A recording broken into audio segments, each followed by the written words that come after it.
സംസ്ഥാന സർക്കാരിന്റെ 4ാം വാർഷികത്തിന്റെ ഭാഗമായി മുഖ്യമന്ത്രിയുടെ മേഖലാ അവലോകന യോഗത്തിന് കണ്ണൂരിൽ തുടക്കമായി.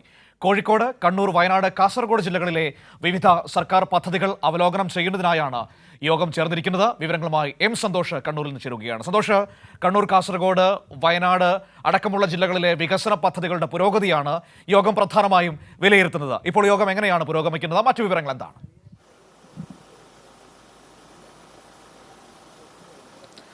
മനു, കണ്ണൂർ കൃഷ്ണമേനോൻ സ്മാരക ഗവൺമെന്റ് വനിതാ കോളേജ് ഓഡിറ്റോറിയത്തിലാണ് ഈ മേഖലാതല അവലോകന യോഗം പുരോഗമിക്കുന്നത്. കാസർഗോഡ്, കണ്ണൂർ, വയനാട്, കോഴിക്കോട് ജില്ലകളിലുള്ള ഈ സർക്കാരിന്റെ വികസന പ്രവർത്തനങ്ങളുടെ പുരോഗതിയാണ് ഈ യോഗത്തിൽ വെച്ച് വിലയിരുത്തുന്നത്.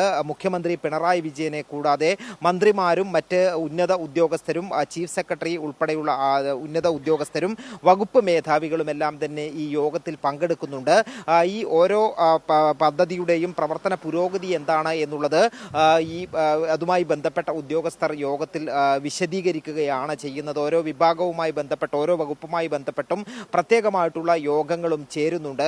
അല്പസമയത്തിനകം തന്നെ DGP കൂടി ഈ യോഗത്തിൽ പങ്കെടുക്കുന്നതിനായി, പുതുതായി ചുമതലയേറ്റ DGP റവാഡ ചന്ദ്രശേഖർ കൂടി ഈ യോഗത്തിൽ പങ്കെടുക്കുന്നതിനായി കണ്ണൂരിലേക്ക് എത്തുന്നുണ്ട്. അദ്ദേഹം കണ്ണൂർ വിമാനത്താവളത്തിൽ വിമാനമിറങ്ങി ഇവിടേക്ക് യോഗം നടക്കുന്ന സ്ഥലത്തേക്കുള്ള യാത്രയിലാണ് ഇപ്പോഴുള്ളത്. അത്തരത്തിൽ ഈ സർക്കാരിന്റെ ഈ LDFന്റെ പ്രകടന പത്രികയിൽ പറയുന്ന കാര്യങ്ങൾ സമയബന്ധിതമായി പൂർത്തീകരിക്കുക എന്നുള്ള ലക്ഷ്യം കൂടിയാണ് ഈ അവലോകന യോഗത്തിന് പിന്നിലുള്ളത്. അത്തരത്തിൽ സമയബന്ധിതമായി ഈ പ്രവർത്തനങ്ങൾ പൂർത്തീകരിക്കുന്നതിനാവശ്യമായിട്ടുള്ള നടപടികളും ഈ യോഗത്തിന് ശേഷം ഉണ്ടാകും. മനു, ശരി.